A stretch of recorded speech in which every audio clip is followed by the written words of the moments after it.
Earlier on, when you said that ambitious people, they have lots of aspirations, lots of habits they want to start, I was thinking about myself and thinking, there's probably 30 habits that I would like to acquire.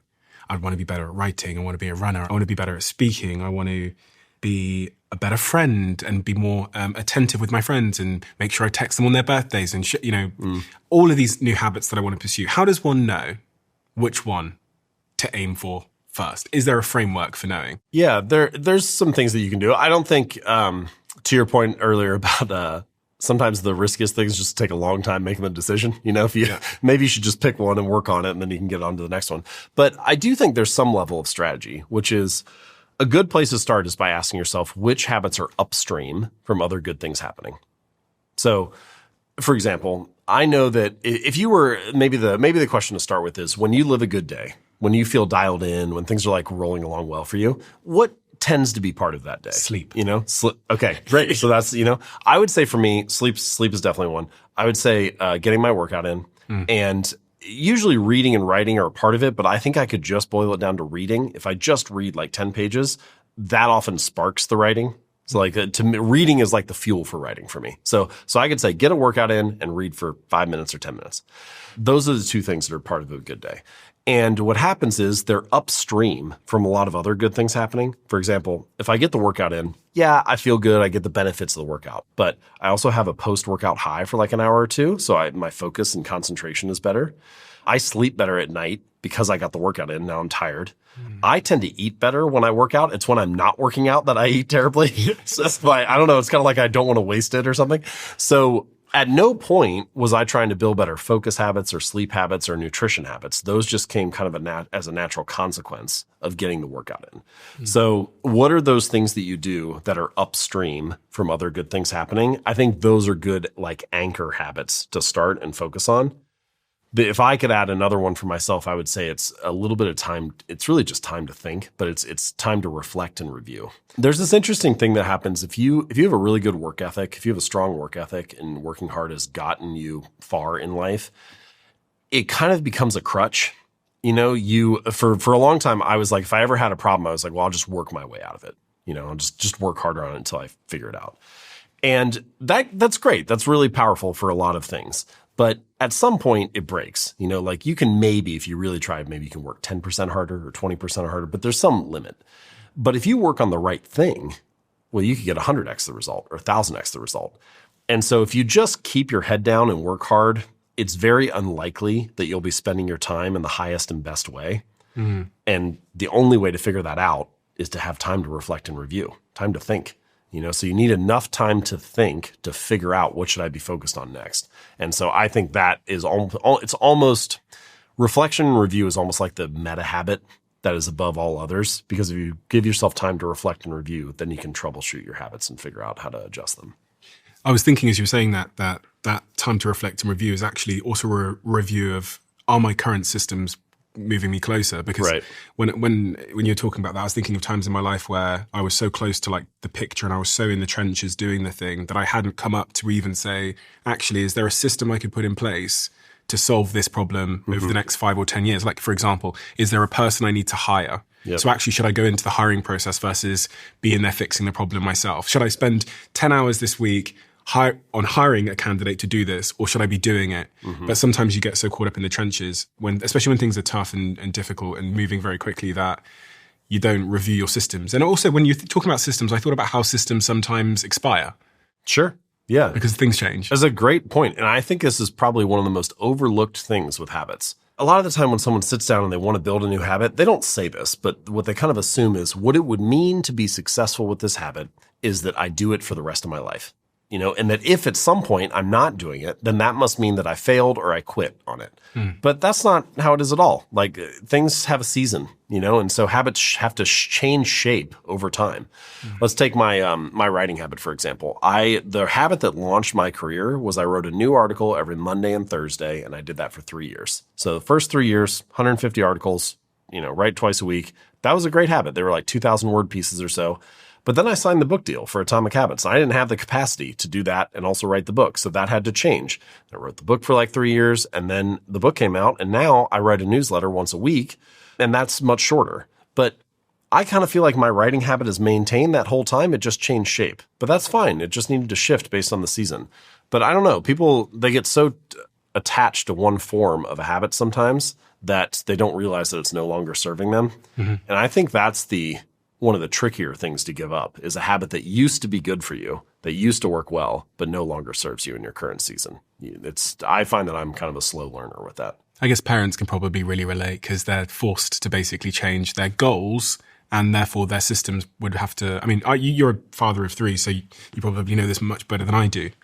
But has there been systems that you've had to sort of? I think there's lots of inflection points in life. So having kids is one of them. Starting a new job, moving to a new city, it can be big stuff like that. I just talked to a mother who her kids moved out, so she's now an empty nester. She's like, last 25 years I've been parenting all these kids, and now finally they're all out.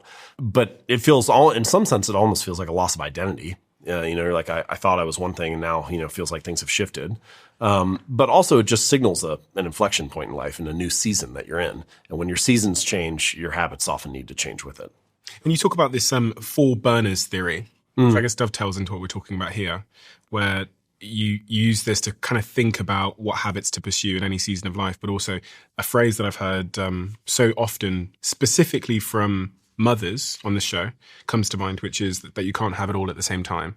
And I've heard that, I think, 4 or 5 times. Different mothers in particular, which is, says something about society, have said to me that they've had to realize that they can't have it all at the same time. For sure. So this is not my concept. This is this idea that I came across. It's called the 4 burners theory. And it breaks life into these 4 burners on a stove. So you have work and career as one, you have family, friends, and then personal health, or yourself basically is the other. The idea is that for the burners to really be going well, you can't have all 4 on at the same time. And burners being the stove. The stove, the stovetop. So you can choose, you could have 3 going on at kind of like a mid-level, but if you really want them to do well, you can only have 2 on at the same time. And who knows? I don't know if it's true or not or whatever, but it's an interesting idea. And what it does is it gets you to realize, a fundamental part of life is trade-offs. And you cannot be good at everything at the same time. So this is true across projects. If you try to do 7 things at once, spreading yourself thin in 7 different ways, very hard to be excellent. For me, what I think about is life has a series of seasons and life has a series of sequences. So let's say it's not always exactly 10 years, but let's say the big movements in life are roughly 10-year buckets, right? So like for me, building my first business, that was kind of like a 10-year thing. And eventually it led to the launch of Atomic Habits. You maybe get 5 or 6 of those in your adult life. Some of those things make sense to do in a different order than others.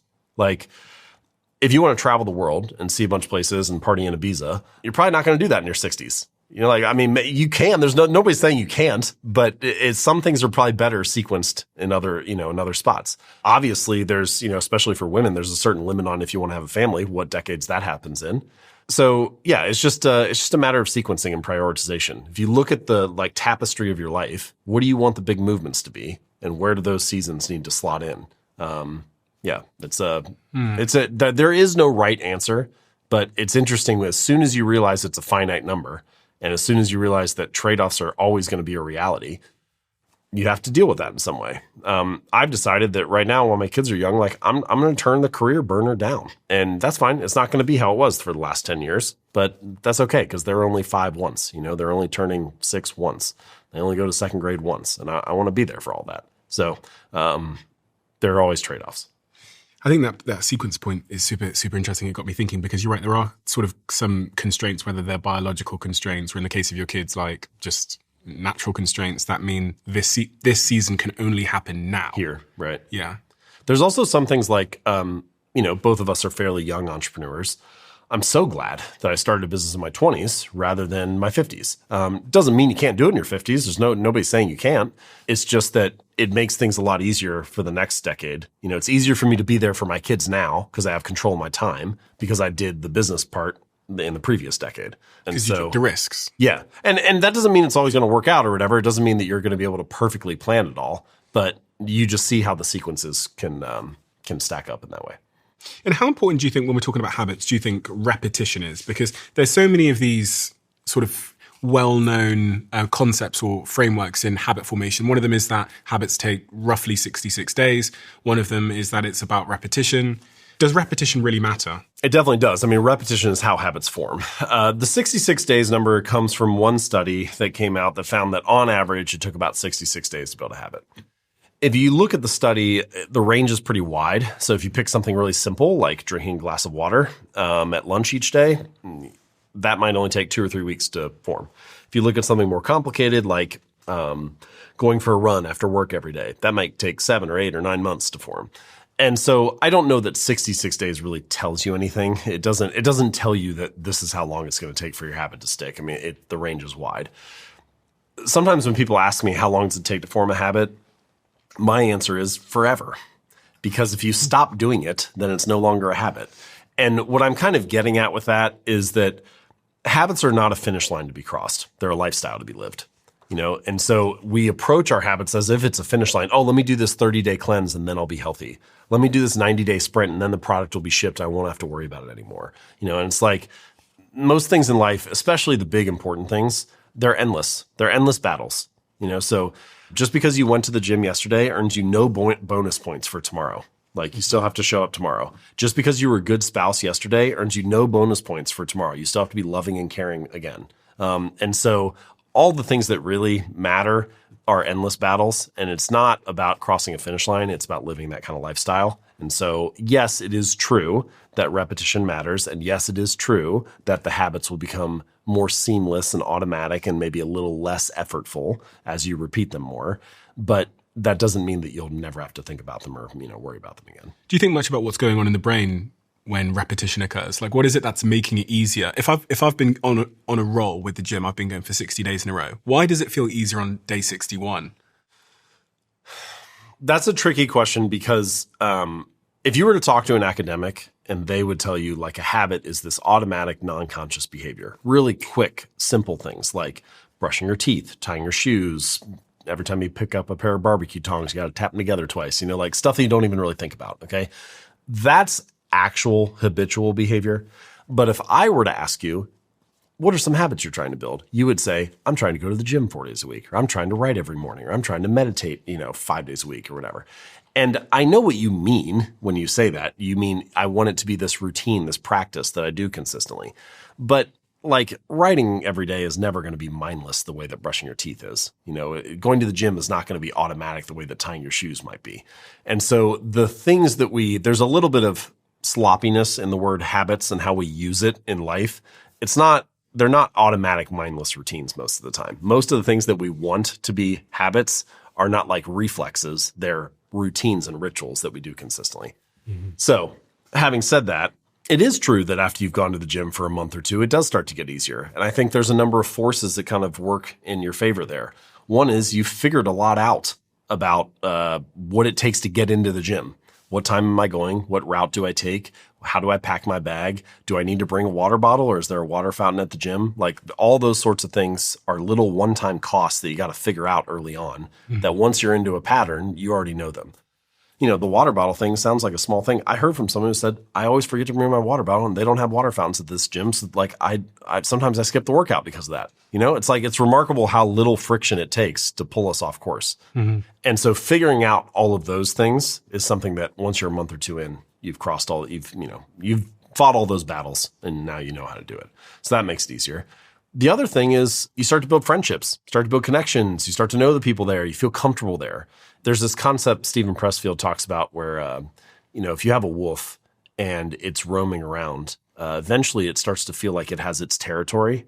And early on in a creative process, writing a book or whatever, you go into the office for the first time to write the first chapter of the book and you kind of feel uncomfortable. It feels like it's not you yet. You go to the gym on the first day, you feel like people are judging you. Do I look stupid? I don't know how to do this. But after a while, it becomes your territory. It's just like the wolf. It starts to feel like your home court. And so that familiarity, I think, also makes it much easier to stick to the habits, once you start to feel comfortable there. And that takes a little bit of time. And then the last piece is identity. The more that you start to follow this habit, the more you repeat a habit, the more you reinforce being that type of person, the more you start to have that element of your story. I think this is one of the most important things for building habits and getting habits to stick, which is how your habits reinforce your desired identity. We often start by asking, what do I wish to achieve? But I think what we really should start with is, who do I wish to become? What are my actions reinforcing? What are my actions taking me closer toward? In a sense, every action you take is like a vote for the type of person you wish to become. So no, doing one push-up does not transform your body, but it does cast a vote for I'm the type of person who doesn't miss workouts. And no, writing one sentence does not finish a novel, but it does cast a vote for I'm a writer. And no, sending one bit of positive feedback does not make you like the world's best leader, but it does cast a vote for I'm the type of leader who cares about their teammates. And individually, those are small things, but collectively, you build up this body of evidence for being that kind of person. It's a little bit different than what you often hear. Like you often hear people say something like, fake it till you make it. And I don't necessarily have anything wrong with fake it till you make it. Like it's asking you to believe something positive about yourself. But behavior and beliefs are a two-way street. And so what you believe influences the actions you will take. And the actions you take also influences what you will believe. And my encouragement, my suggestion is to start with the action, to let the behavior lead the way, to make one sales call or meditate for 1 minute or do one push-up and let that in that moment be evidence that you were that type of person. You know, if you go outside today and you shoot a basketball for 5 minutes, you don't instantly think, oh, I'm a basketball player. But if you do it every day for the next 3 months or 6 months or a year, at some point you cross this invisible threshold where you have to admit, I guess playing basketball is like kind of an important part of who I am. You know, I guess it's part of my identity. And once you adopt a habit as part of your story, once it becomes part of how you see yourself, it's not just like, I need to go for a run. It's like, I am a runner. You know, I do this because this is part of who I am. Then you'll fight to maintain the habit, right? Like then it becomes easier for it to stick. And so the connection between habits and identity, I think, is ultimately how you really get habits to stick for the long run.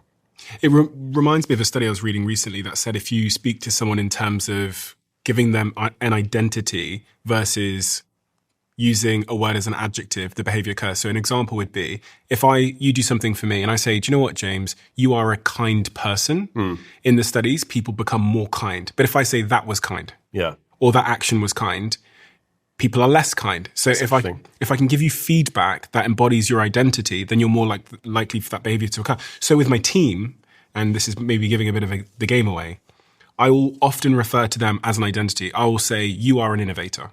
You are an experimenter.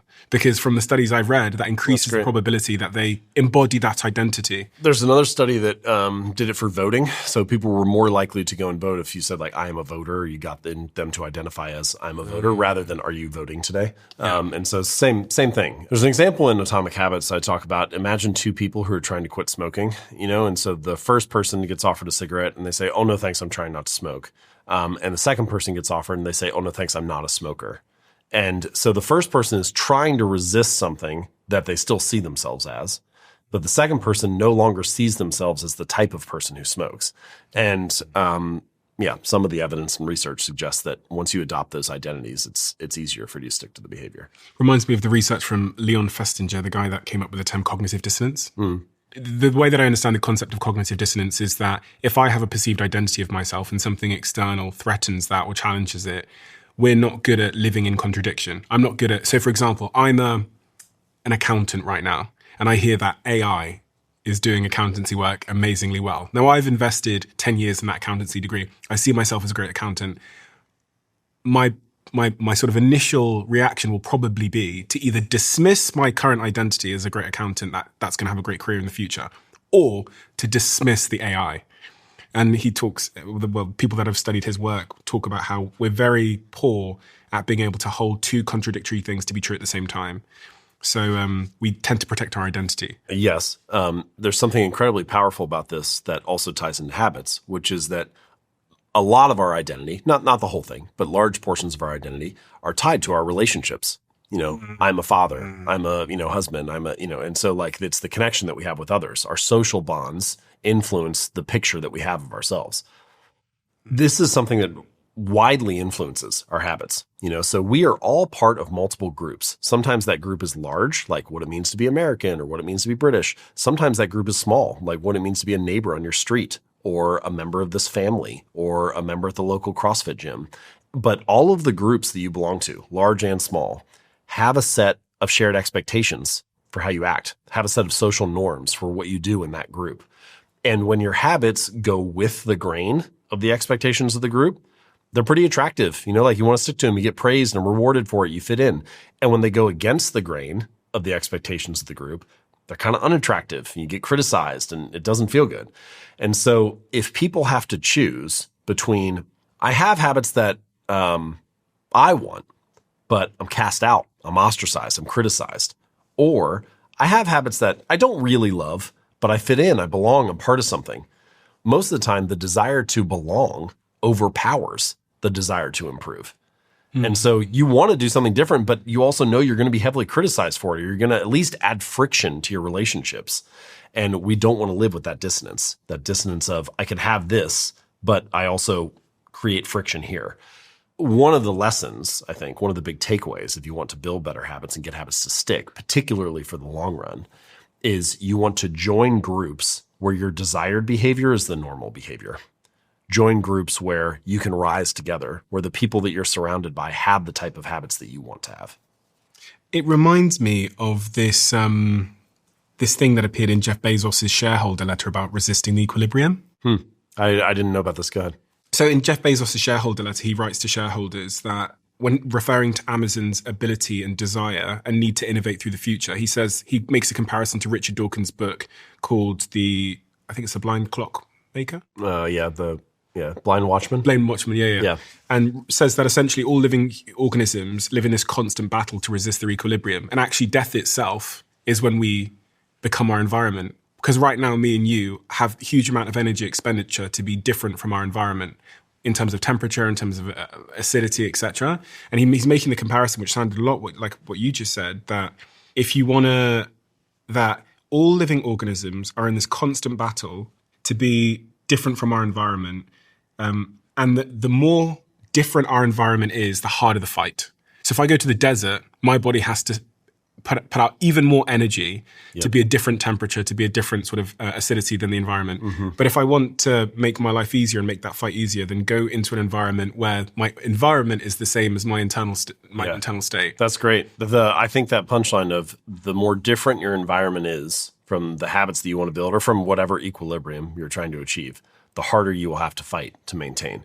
And that is a fight that you can do for, I don't know, a day, a week, a month, but it's some limited amount of time. At some point, it just is draining to try to grind against the environment all the time. Sometimes I view environment, both physical and social, almost like a form of gravity. Like the physical environment that we're in right now, okay, it's always nudging you in certain directions. Like I'm sitting in this chair right now talking to you. I could be sitting anywhere else, but I would have to sit on the floor. Right? The environment of the chair is ushering me to this spot. It's almost like a form of gravity pulling me here rather than getting me to go somewhere else. When we leave this room, if I wanted, I could try to do something crazy and break through a wall or climb through the ceiling or whatever, but I'm going to go through the door because that's where the environment is naturally nudging me toward. It's where that behavior happens easily. And all of our spaces are like that. You're always being kind of pulled toward what is natural and easy and consistent in that environment. So how can you prime your environment to make those the things you want to do? That's for physical environment. Social environment is the same. You're always kind of being pulled toward what the behaviors are that are natural there. What are the social norms? What are the things that people get praised and rewarded for? What is the culture typically calling you to do? And that's where I think the answer is you want to surround yourself with groups who have the behaviors you want to have. Join groups where your desired behavior is normal. If it's normal in that group, then you can rise together. So I mean, that must mean getting rid of certain people in one's life. And sometimes those people are hard to get rid of because they're families, their mums, their dads. Sure. And I'm a little, sometimes you hear people say things like fire your friends, or whatever. Like, and I'm not all the way there. I think that yes, it is true. Sometimes you have, an extreme circumstance was a particularly toxic person or something like that. And yeah, you probably maybe should not be around them. And those can lead to very hard decisions. But I would say for the majority of life and the majority of your relationships, what we're really talking about here is not getting rid of relationships. We're talking about finding specific places where that habit can thrive. So here are some examples. There's a number of studies that have shown that it tends to be easier to build a new habit in a new environment. So for example, first let me back up. There's an interesting way to define what a habit is, which is that it is a behavior that is tied to a particular context. So for example, your habit of watching Netflix might be tied to the context of your couch at 7 p.m. And whenever you walk into your living room and you're by your couch and it's in the evening, you're kind of naturally being pulled toward picking up the remote and doing that because that's the context the habit happens in. So if you want to build a new habit, and again, these studies have found that it tends to be easier to build a new habit in a new environment. Well, let's say you want to start a habit of journaling. Well, you walk into your living room in the evening and you sit down on the couch and you're like, I'm going to start journaling, but you're naturally, your brain is kind of like, well, it's time to pick up the remote and turn on the TV. That doesn't always mean that you need a brand new space, like a new building or a new room to do every habit in. But you could do something like you could get a chair and put it in the corner of the room, and that becomes the journaling chair. And the only thing that you do when you sit in that chair is you journal for 5 minutes. So now you have a new context that is tied to the behavior that you want to perform. Mm-hmm. And in the social sense, so this is what we were talking about previously, you want to be able to create a space that is a safe place for that for that habit to live or for that habit to thrive, let's say. Sometimes those spaces are ready-made. Like, let's say you want to do yoga 4 days a week, but you look around your family or your friends in your apartment that you're living in, nobody else is interested. They don't want to do it too. You do it in the living room, you kind of get made fun of, or you're stepping on other people's space. They're like, I'm trying to do stuff in here too. It's just kind of inconvenient. Well, you can go to a yoga studio, and that's a place where for that hour, you can be surrounded by a group where your desired behavior is normal. You don't have to fire any of your friends, and you can just go to the place where that habit can thrive. And I think each habit likes to have that. It likes to have somewhere where it can exist in a way that it's going to be supported or in a way where the environment makes it easy. Sometimes the environment is ready-made like that. Other times it's not. So for me, one of the most useful things that I did in my entrepreneurial career, I had no entrepreneurs in my family, no authors. So I had this thing that I kind of wanted to do, but I didn't have anybody close to me that I could look to. First 6 months that I was an entrepreneur, I sent 300 cold emails just to other people that were a year or two ahead of me. Someone who seemed like you're actually doing this thing where, you've got this online audience and you're writing about stuff you like. Maybe 30 people got back to me. I did a little, Zoom call or whatever. And we chatted and connected. And then I met some of them at a conference 6 months later. So I was 6 months in. I knew maybe 10 people that I had met in person, and I had 30 that I had reached out to. So now it feels like, okay, at least I know a couple people who've done this thing. And I started hosting these retreats. Once or twice a year, I'd get 6 or 8 authors together, and I'd say, let's just rent an Airbnb. We'll split the cost, and we can talk about how to build an audience and how to grow your email list and how to write a book and launch it and all the stuff that we were kind of focused on. It was almost always the best weekend of my year because I would have 6 months worth of stuff that I need to execute on after that was done. That's kind of like going to a yoga studio for yoga, but you had to create the space. I was always worried that I was going to look like some dork, and invite everybody and they would all say no or whatever. But everybody wants the same thing.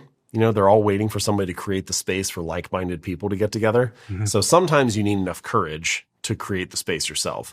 But the punchline is the same, which is you're trying to surround yourself with people where your desired behavior is the normal behavior.